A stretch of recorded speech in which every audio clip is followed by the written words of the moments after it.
मुंबई मराठी पत्रकार संघाच्या वतीनं देण्यात येणारा महेश बोभाटे क्रीडा पत्रकारिता पुरस्कार यंदा एबीपी माझाचे प्रतिनिधी विजय साळवी यांना जाहीर झाला।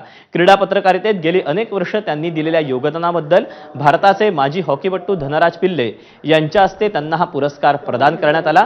मैदानावरच्या खेळापुरतीच त्यांची बातमी मर्यादित राहिली नाही, तर खेळाडूंचा संघर्ष, त्यांच्या यशामागची कथा, व्यवस्थेतील त्रुटी, निवड प्रक्रियेतल्या समस्या आणि खेळासाठी झगडणाऱ्या नवोदितांवरही त्यांनी नेमकं आणि संवेदनशील लिखाण केलं।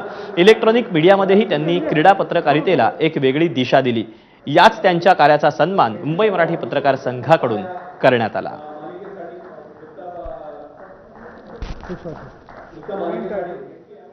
मला माझे सिनियर्स होते त्यामुळे मला खूप बाहेर जायला मिळालं, पण आज तुम्हाला ती नाहीये, कारण तंत्रज्ञानाने तुमची वाट आडवी केलेली आहे। त्यामुळे त्याच्यातून तुम्हाला कसे मोकळे करता येईल याकडे आपण लक्ष दिलं पाहिजे, आणि ते लक्ष जर मुंबई मराठी पत्रकार संघाला दिलं आणि त्यासाठी जर मी वेळ देऊ शकलो तर हा पुरस्कार मला मिळाला, याच मी खऱ्या अर्थानं ऋण फेडू शकेन असं मला वाटतं।